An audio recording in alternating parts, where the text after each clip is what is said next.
प्रशांत किशोर, जिनकी पहचान चुनावी रणनीतिकार के रूप में हुआ करती है, अब वो बिहार की राजनीतिक समीकरणों में नई संभावनाएं बुनने में जुटे हैं।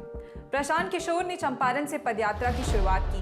गांधी जयंती का मौका, पोस्टर में बापू और उनका चरखा। इस दौरान प्रशांत किशोर ने कहा, मैंने गांधी जयंती पर महात्मा गांधी के चंपारण सत्याग्रह के रास्ते पर अपने अभियान की शुरुआत की है। मैं गांधी जी का छोटा सा अनुयायी हूँ। प्रशांत किशोर की जन स्वराज पदयात्रा की शुरुआत चंपारण के भितिहरवा में बने गांधी आश्रम से हुई है। इस जगह से बापू कैसे जुड़े थे, आइए इतिहास के कुछ पन्ने पलटते हैं।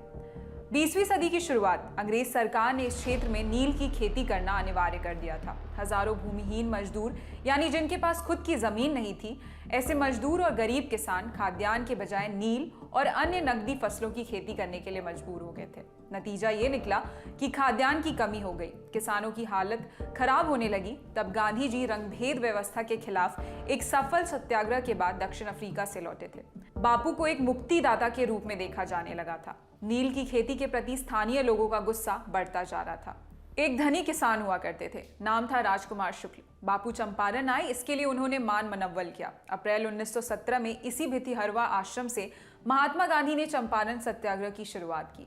इस आंदोलन का लब्बो-लुबाब ये निकला कि अंग्रेज सरकार को महात्मा गांधी के सामने झुकना पड़ा। इसी के साथ ये सफल आंदोलन देश की आजादी के संघर्ष का एक प्रतीक भी बना।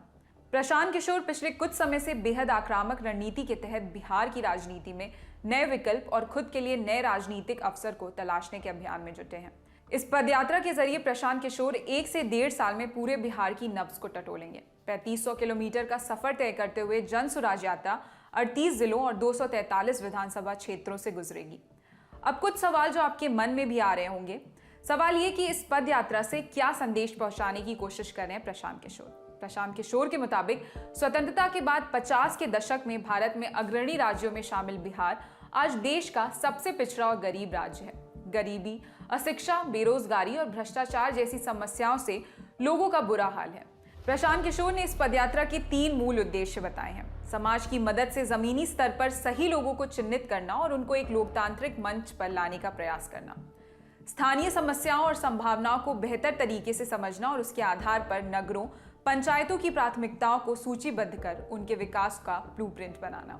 बिहार के समग्र विकास के लिए शिक्षा, स्वास्थ्य, रोजगार, आर्थिक विकास, कृषि, उद्योग और सामाजिक न्याय जैसे 10 महत्वपूर्ण क्षेत्रों में विशेषज्ञों और लोगों के सुझावों के आधार पर अगले 15 सालों तक एक विजन डॉक्यूमेंट तैयार करना। प्रशांत किशोर ने अपने पहले भाषण में एक ऐलान भी कर दिया। प्रशांत किशोर ने कहा, मेरी कथनी नहीं बल्कि करनी पर यकीन कीजिए। यही नहीं, प्रशांत किशोर ने कस्तूरबा बालिका उच्च माध्यमिक विद्यालय को गोद ले लिया। उन्होंने ये भी कहा कि यहाँ पढ़ने वाली बच्चियों का पूरा खर्च वो उठाएंगे। ये तो था वादा, बाकी खाका तैयार है। समझने समझाने के तमाम पन्ने भी। कदमों से बिहार नापा जा रहा है, तलाशी जा रही हैं संभावनाएं। क्या असर होगा, बदलाव कैसा होगा, तारीख दर तारीख पता चलता जाएगा। ललन टॉप देश और दुनिया की हर खबर आप तक पहुंचाता रहेगा। बाकी आपको पता है कि ललन टॉप ऐप अब आ गया है नए कलेवर में, जहां सब कुछ मिलेगा, खबर भी, वीडियो भी और किस्से भी। तो जल्द इंस्टॉल कर लीजिए ललन टॉप ऐप। फिलहाल के लिए शुक्रिया, देखते रहिए ललन टॉप।